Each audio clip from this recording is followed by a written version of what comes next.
Школьничек, ты посмотрел видео пекаря и теперь хочешь стать как Плуточка, чтобы хвастаться перед одноклассниками тем, что играл в самую сложную игру в мире. Но айсберг опять кака пиксель перфектов на секунду. Или же ты человек культуры, листавший speedrunning.com и случайно наткнувшийся на 7-часовой спидран Stars of Reincarnation и захотевший так же?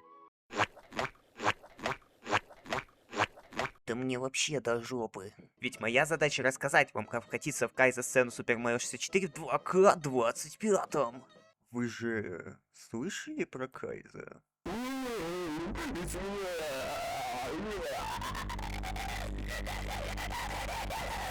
Первое, что вам понадобится, легально добытый образ Super Mario 64.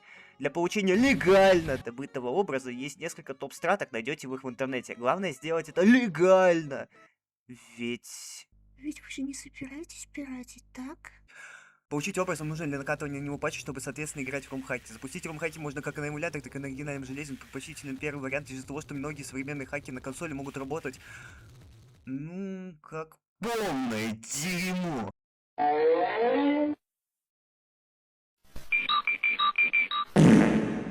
Хорошо, вы легально добыли образ игры, но что же делать теперь? Если вы правоимеющий, ПК-боярин, то у вас есть выбор между Luna Project 64 и, блять, руку плохо затрачивал параллель лаунчером. Если же вы тварь дрожащая, то у вас есть выбор между Мупеном и Мупеном! Почему же Luna Project 64, а не просто Project 64? Для твоей же безопасности, дуреха! Ведь оригинальный Project 64 ниже версии 3.0 это дрявая залупа, позволяющая исполнять вредоносный код на твоем персональном компьютере. А Luna Project это крутая старшая сеструха, которая на 100% безопасна. Но при этом Luna является просто мурмулятором без излишеств, в то время как параллель уже имеет относительно удобный интерфейс, нативную интеграцию с ROMHacking.com, возможность быстрой смены плагинов, а также вы можете установить расширение 16 на 9, чтобы вообще обосраться. И прочие удобные штуки, вроде встроенного счетчика звезд. Короче говоря, для большинства, скорее всего, будет must-have. Бедолагам на телефоне же, где нет особого выбора, могу сказать только про плагины, что лично моими основными были Glide 64 Accurate, когда я играю в уровень без ванишкапа, так как он не умеет рендерить вот эту вот прозрачность, а вместе с ней и Марио, из-за чего он просто становится невидимым.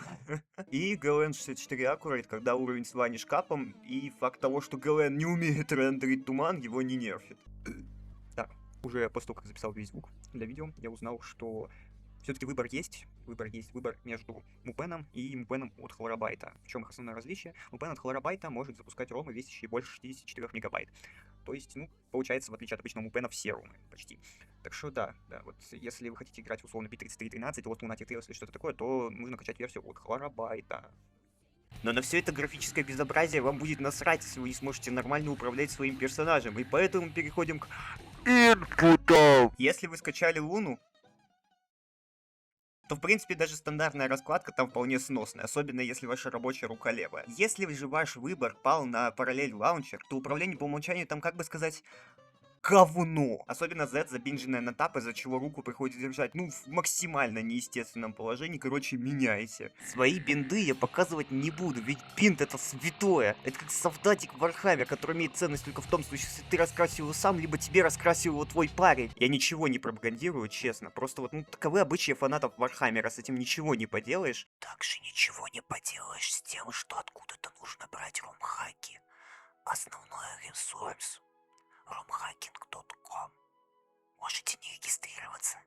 И если вам не впадло просто скачивать патчи и патчить ими легально добытый образ Super Mario 64.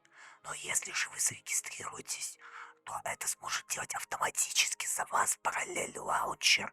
Прикиньте! Также на romhacking.com можно отмечать свой прогресс в прохождении хака. Если он казуальный, вы можете просто вписывать взятое количество звезд. Если это кайза, то вы должны пруфануть взятые звезды видеоматериалом, желательно с инпутами. Второй же вариант, более олдовый и менее удобный, это SM64 ROMHacks. Вследствие своей олдовости имеют некоторые старые хаки, которые так и не были перенесены на romhacking.com.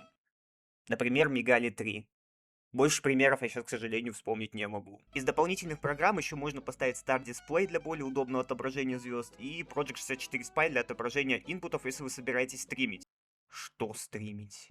С чего начать? А я чё, знаешь, что ли? Интересные такие, сами пришли расколбашиваться, кайфовать и развлекаться, от меня какой-то план тренировок просят. Может, вам еще расписание на весь день написать, раз вам для всего в этой жизни инструкция нужна? Здравствуйте, это отдел устранения околополитшуток. Тут была околополитшутка, и мы ее устранили. Вот так, да. Да, мы устранили околополитшутку здесь околополитшутки больше нет. Можете быть спокойны, вот. Ладно, так уж и быть. Обычно в качестве первых хаков советуют Darkstar, Senseless Delirium, Star Revenge 2.5, Eternal Realm или Ten Years After. Но имха Senseless Delirium пусть и довольно-таки веселый, но не для новичка. Для новичка он может быть пипец каким сложным. Тиажа является более приятной простой версией Extreme Edition, но в принципе, если хотите остренького, можете не процентнуть сам Extreme Edition, ведь и сложного там только последние два основных уровня и Баузер. Тоже последний.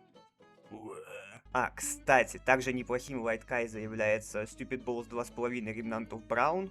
Тоже неплохой хак, единственное, что может кого-нибудь отпугнуть визуалом и местами странноватым геймплеем. Но, блин, наверное, его C15 это один из моих любимых уровней в принципе, так что, ну, советую попробовать.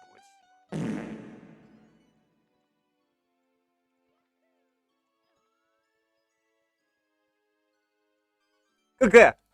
Если же хотите сразу и чего посложнее, то могу посоветовать вам и не процентнуть, а может быть и пройти, кто вас знает. Тот же первый забег ТВДЕ, почему бы и нет, почему бы и нет. И не процент начинается с 38 там, во-первых. Во-вторых, большинство уровней, мало того, что фановые, так еще и не особо сложные. К чему-то действительно сложному я могу отнести, пожалуй, C6, C7 и B3 все. Ну и Винкап. В Винкапе тоже есть сложные редкоины.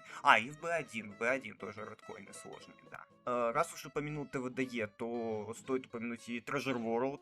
Treasure World прекрасный хак тоже. Там уровни поменьше, чем в ТВДЕ. Из того, что лично мне не нравится, там получается только Stopped Clock. И Stopped Clock. Zackman's Dream, будучи финальным секретным уровнем, дает и интересный челлендж, и геймплей. Очень советую даже просто как-нибудь, условно, в мультиплеере зайти в него с друзьями, зарубиться.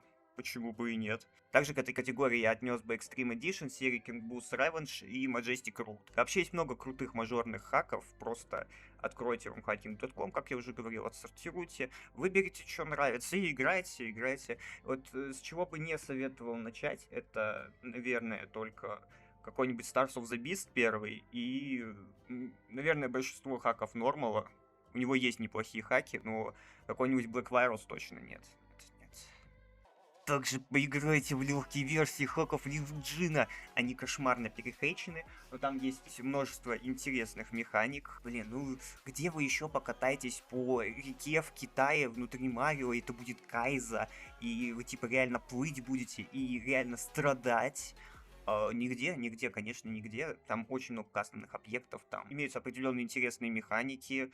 Так что, да, расширяем базу фанатов Лизуджина. И самое главное, запомните, это игра. Не относитесь к ней сверхсерьезно, она не должна превращаться в работу, иначе вы очень быстро потеряете удовольствие, либо станете для окружающих максимально душным, гиперфиксированным аутистом, как я. Если вам надоело, делайте перерывы, трогайте траву, гуляйте с друзьями, бухайте, курите, дрочите и материтесь, манипулируйте рынком ценных бумаг, восстановите Советский Союз.